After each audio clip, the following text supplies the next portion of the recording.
Welcome back to another edition of Political Breakfast. So glad to have you here and listening to WABE.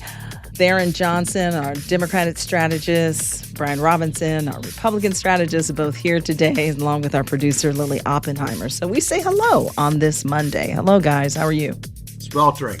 Yeah. It's pretty hot and muggy and all that good stuff. But hey, it's summertime in Atlanta, right? You know, B-Rob, I posted something probably about a few weeks ago, and it was a meme, kind of like a description, point of view on Instagram, and it was saying when I was growing up, the heat just didn't feel this way. We would play outside all day. That's true. And this right here, guys, is definitely a different type of heat. It is. Yeah. It has changed since we were children. It has changed. Boy. No doubt about it. Yeah, the dogs can't stand it either. They've got to go in and out for a second, Yeah, well, I have a golden retriever, right? So he wears a winter coat everywhere he goes all year long. Right. And he'll stand at the door, he'll put his nose by his harness, and I'll put his harness on. Do I have to go out? Well, he begs, and then we get down to the stop sign. He's like, "All right, Dad, screw it. Enough. Back, Right, we're going back home." Yeah, this is some kind of heat. I have to mention this at the start. Since we last spoke, Congress voted to strip $1.1 billion in funding for public media stations across the country, and that includes WABE. But here today, just to say we will remain strong, bringing you valuable programming like Political Breakfast, the podcast here. So if you want to help out in this effort, we're asking that you go to wabe.org/donate or 678-553-9090. And I just want to say thank you in advance. And you two have gone through the process with us, watching this unfold. And we're feeling the sting around the station. We really are. We're feeling the sting. Well, Lisa, I want to I was going to bring this up, so I'm happy you brought it up. I want to give a shout out to you guys over at WABE. And I saw this weekend, Sunday, that Jennifer, our CEO, was on the television station. And I wanted to say this to her publicly and to really say to the entire organization. I think the fact that 13% of your overall budget comes from federal funding.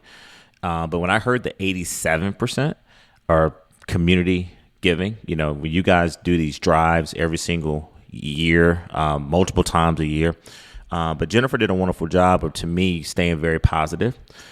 State Senator, the Appropriations Chair, Blake Tillery, who's a friend of Brian and myself, came out and sort of crystallized that he said that he didn't think that news stations and broadcast stations like NPR and WABE should be getting federal funding. And I just have to respectfully disagree with my friend because what it also highlighted in the article, which I want to compliment you all, is that the images, how many community events that you guys are doing. I mean, our listeners hear a very partisan strategist point of view, but if you look at the remainder of your lineup throughout the day, I mean, it's all about reaching out to the diverse communities in which you serve. So I want to tell you that, hey, we're here with you in this fight.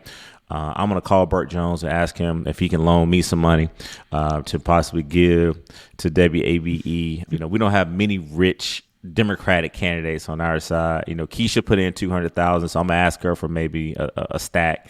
But I'm actually going to even increase my donations. And so we're with you. Y'all stay strong and appreciate all the work that you're doing.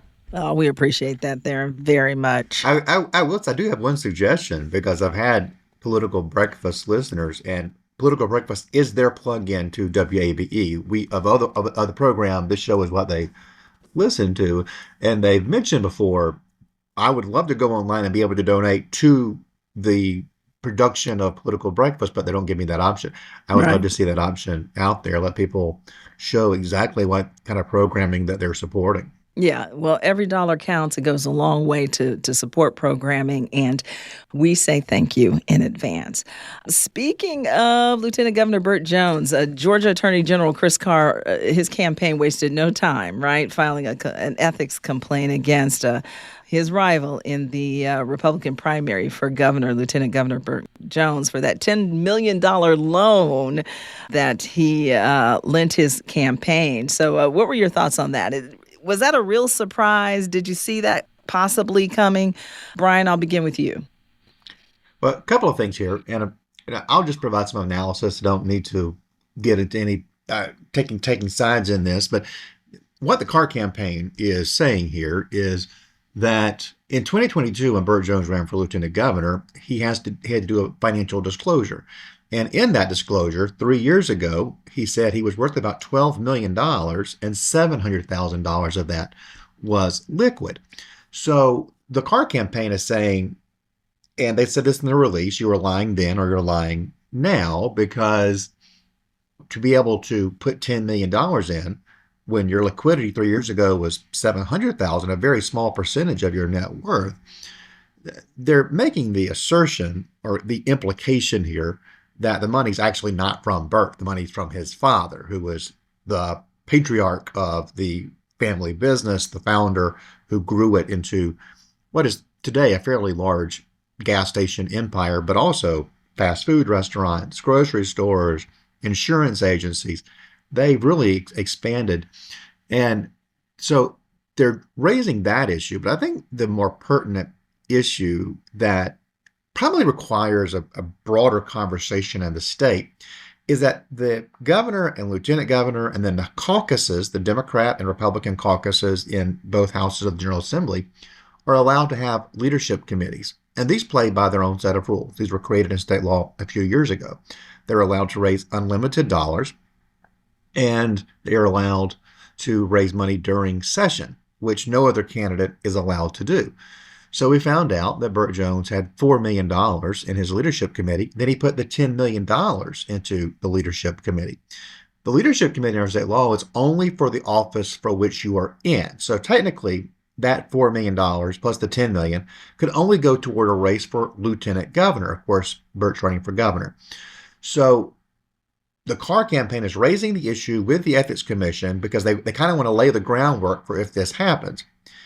He put $10 million in, and the working theory is that Burt will loan himself back, will pay himself back some of that $10 million with the $4 million raised by others, and then eventually move that over to the governor's campaign.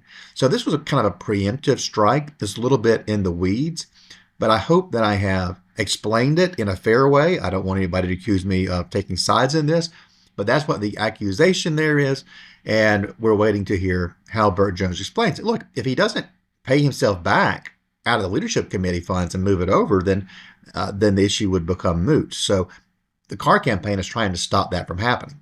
Yeah, that was a good way to describe it. It's in the weeds. Tharon, any thoughts there on your part? Well, what B-Rob just did is campaign 101 sort of tactics. If you know that you're running against someone, and in this early stage where many people are just really paying attention to the headlines, are they running, how they launched the campaign, and then there's always the money.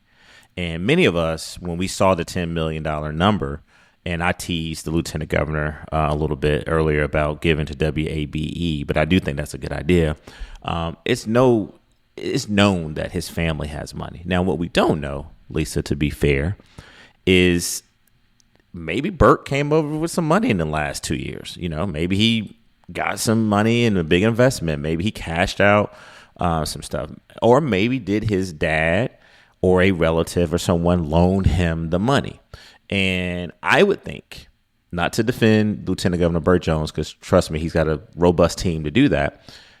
You would have to have a briefing from your attorney to say, if you're going to lead your campaign and then loan yourself loan the leadership committee $10 million, you got to be able to articulate where that money came from. Yeah, you have to explain it. Surely he was going to anticipate questions. Yeah, anticipate questions. So now the question has been raised, right? What's interesting is how long will it take? And I think as we are doing this podcast segment, correct me if I'm wrong, B-Rob, I want to be fair, I don't think the lieutenant governor's campaign has responded to this. Okay. So we should anticipate a response from him on this. The other thing that it does is that the Carr campaign is trying to sort of demonstrate, hey, if he's doing this now, and that was a good statement, were you lying then or you lying now? Well, we don't know if the lieutenant governor's lying, but what we do know is that the Carr campaign, you're running against the attorney general who's lawyered up, who's got some good lawyers in his internal team and also external team, is looking at this. So what's about to happen on the Republican side, Lisa, is really a class debate. it's the working class guy, Chris Carr, who had to pull himself up by the bootstraps and has worked in government for a long time, married Joan, who's government leader for a long time, versus another guy who says that he pulled himself up by the bootstraps, right? Walked on to Georgia, turned down other opportunities, didn't get a scholarship, has been able to capitalize on his family business to make some investments, to diversify that business, and has gone on to do well for himself. So the question then becomes whether or not it was unethical or does it look bad?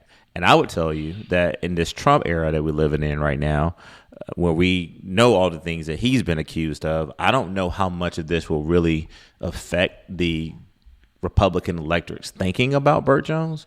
However, if it's true or if it's not true, how he responds will determine how Carr's campaign will use it as an earned media opportunity to get some free earned media and to try to set this debate up about him doing things, maybe possibly to try to cut curves and manipulate the system, and has this leadership committee, which, I think they're going to try to say gives him a slight advantage. I was going to say, should time and energy be spent on this ethics complaint? I think the Carr campaign is laying the groundwork for a political argument here. But there's also elements that need to be worked out in the state law and how the state is going to approach these issues. If the leadership committee allows certain candidates to play by a different set of rules than every other candidate, I think that is time well used by the Ethics Commission. There does need to be some guidance there. And I want to say I'm trying to be as fair as possible here, just kind of provide analysis and what's happening in the news. I am a longtime advisor to Chris Carr. We go way, way back 20 years, somehow very close friend. I promise the listeners that I will try to play it as straight as possible when talking about these things, because I don't play a political consultant on TV and radio. I am one. This is how that's how I make my living. So we run into this from time to time, but I will try to be as fair as possible. I think as Tharon said, Burt Jones very well could have a good answer for how he came about that money. He is from a very wealthy family. There could have been a certain trust set up that applied to him and his siblings as well. There are numerous explanations. I don't think that the complaint to the Ethics Commission rules any of those out. What it says is, this is what we have in the public record. This is a position of public trust. Let's have some explanations for how we got to this point where we are. What really concerns me, though, is the leadership committee. We can't have a situation where people play by different rules. And if I'm going to give an opinion on any one thing, it is that. And I would say that about any race that we are facing in the state going into next year. Governor Kemp has a leadership committee, but he's not running for re-election. He's not running for any office. So it's a different scenario, and it's something we need to figure out. And Lisa, this is not the first time we've heard complaints about this leadership committee. Stacey Abrams was running against Governor Brian Kemp in 2022. I think she filed a lawsuit, right, B-Rob? David Perdue, who was a former U.S. Senator who was running against Governor Brian Kemp in 2022, also filed a lawsuit to say that this was not fair and to question the legality of this. What it also does, though, Lisa, is it incentivizes you that I think that once you become governor, if this stays in place, you have a really good chance of getting reelected governor, lieutenant governor, because you'll be able to raise a lot of money. So well, B-Rob can't really say certain things, and I really respect him of really making sure that he protects his brand, his integrity, and his character and trying to be as fair as possible. What I think is really going on, I can kind of say it, is remember, look at what he just said that the Carr campaign is saying, not him. Public trust, right? Can the public trust him? And I think that Burt Jones's response is going to be the first of many tests, Lisa, of how he deals with this. And I think right now what they're probably debating internally is, do you turn into it and say, you know what? Forget Chris Carr. He's in single digits. He's not going to win. He only raised $2 million. I got a campaign loan, whatever. Or do you try to explain it in a way that doesn't put you on the defense? But we also know that there's a cardinal rule in politics. If you're explaining during a campaign, you're losing. So how Burt Jones deals with this, Lisa, is going to be very, very important. I err on the side, if I was a betting man, and we don't have sports betting in Georgia, but if we had some type of betting system where I could go online and bet, I bet you Burt Jones turns into this, because there's no way that he would have done that he's had so much time, Lisa. I mean, he's been talking about running for governor, not publicly, but he finally publicly launched. But everybody knows that Burt Jones has been planning to run for governor now for over a decade. I think that's fair to say. He's been lieutenant governor even when he got in the legislature. So I would say that he's got a really expensive team of political-minded, legal minds around him that would have set this up in a way that he had to anticipate this question from the Carr campaign. Yeah, that was an interesting concept. Explain that concept. If you're explaining, you're losing. And I saw Brian shaking his head. Yep, that's right. So if you're wasting too much time explaining something, then you're not doing what you're supposed to be doing, right? Stumping and winning votes. You're off message if you're explaining, right? Because there's only so much oxygen. There's only so much time in our attention economy for a candidate to get a message out. And so if you're explaining, you're off of your own message. You're an aggressive, offensive message. I do think that, just to show that I can be very fair on this, I do think that voters, for the most part, have proven they don't care too much about fundraising stories. Now, for insiders, it is grist for the mill. It shows how competitive you can be. It shows how much support you have out there. There's an insider story there with the fundraising, and it's an important story. Fundraising is hugely important. I am not downplaying it, but I had a call last night from someone running for a federal office, and we were talking about fundraising, and they were very proud of how much they had raised. And they were like, will it hurt any of these folks who took money from the Frost family, the family that is now embroiled in a Ponzi scheme criminal case?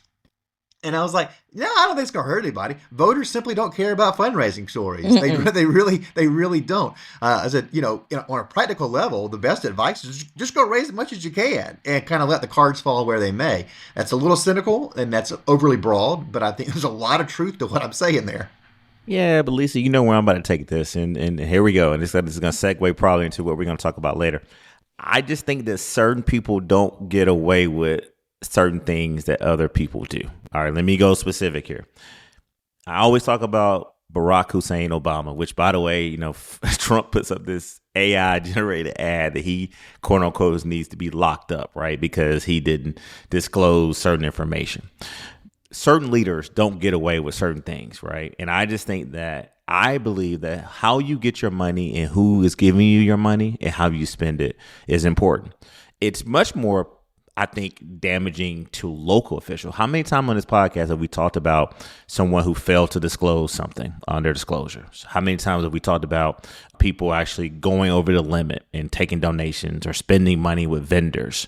And then I think in the Democratic circle, I'm not going to talk about Republican circle, I do think that the money is sort of a barometer of certain support. It's not, to B-Rob's point, it doesn't determine you a winner, but it shows that you will have the resources. And more importantly, it shows discipline. It shows that you have a commitment to your campaign. So while I do think that we'll have to wait and see if Burt Jones gets away with this, if he uses some Trump-like tactics to sort of deal with his Republican electorate, mark my word, this story, if it gets out of control, will resurface next year. And whoever the Democratic nominee will be, will use this if he handles it the wrong way. What time will tell is if other candidates get into the race and are saying the same thing.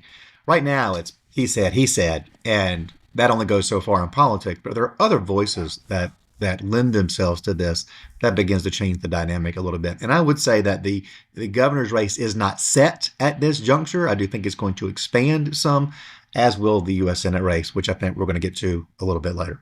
Yeah, we'll talk about the Senate race and the governor's race a little later this week. Before we get out of here today, though, I did want to talk about the Public Service Commission race. We went into it, and Brian, I think at one point you said, anybody going against Akeisha? Yep. Will not win. Yes.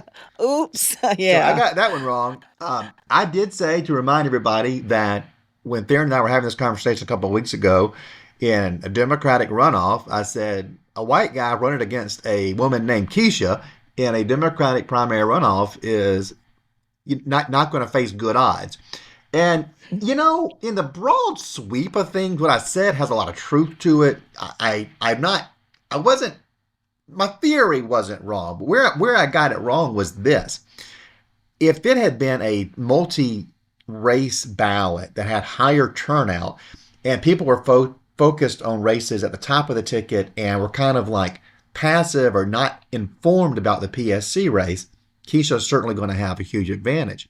What I did not put into consideration is that every one of the people who showed up for a Democratic primary runoff with one race on it was a very high information voter.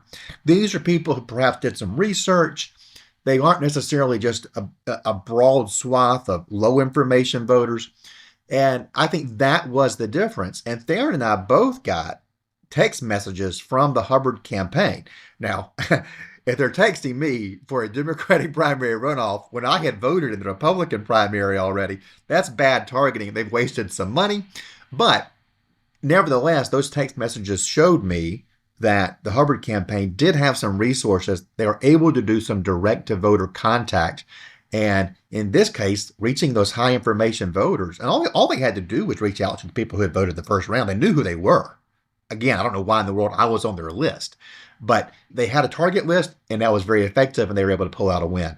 So congratulations to them. I think we're going to have a very competitive race in November. I would love to return to this, Tharon and I, in a few weeks, because this is going to be a standalone issue in November. The country should be watching what happens here. Yeah, it's just to take our listeners in, and thank you, Lisa, for giving us an opportunity to talk about this. I know it's been all this other stuff going on where we haven't been able to take a deep dive into it. But so Lisa and Brian, help me out here. I believe that in Georgia, if you were a Republican voter who were voted in a Republican primary and that primary was set, you then could not go and vote in a Democratic runoff? That's right. That's right? Okay. Yeah. So I think the reason why you were probably targeted, Brian, is that you were probably in his initial target, and they just kept you in because of, to your point about resources. I think that the Hubbard campaign, from what I'm hearing, was able to seek some key endorsements in the very end, and he was able to also garner up some money. But also, they went on a little bit of attack on Keisha Shawn Waits as well. The street committee near the end were telling me near the end that they really kind of went at her on some stuff. And unfortunately, she didn't have the resources or the time to defend herself. But this also shows you that even if you are a candidate running a Democratic primary, African-American woman, the runoffs are always hard to get your vote back out and then also tap into the third person finisher. I think the third person finisher in this race, a lot of those votes went towards Hubbard. But congratulations to Peter Hubbard, and thank you, Keisha Shawn Waits, for giving it a try. I mean, she ran a good campaign. Had she been able to win this without a runoff, I think that probably was her goal. But he's our guy now, and we're going to move forward. And to your point, Brian, you're right. November of this year. Correct? This year, not next year. Yeah, will be a barometer and a trial run of the mood of the electorate in Georgia. Will voters come out, and would this be a referendum campaign? Would this be a change campaign election? Or would it be more of the same? And I think that's going to be a one thing that a lot of pundits and pollsters and consultants like myself and Brian are going to be watching closely. He'll take on Republican Fitz Johnson. Brian Robinson is a Republican strategist, communications consultant, and former deputy chief of staff for Governor Nathan Deal. Tharon Johnson is a Democratic strategist, public affairs and government consultant, and most recently a senior advisor to the Biden Georgia campaign. Thank you guys for your insight as always, and we'll talk later this week. Thanks. Thank you.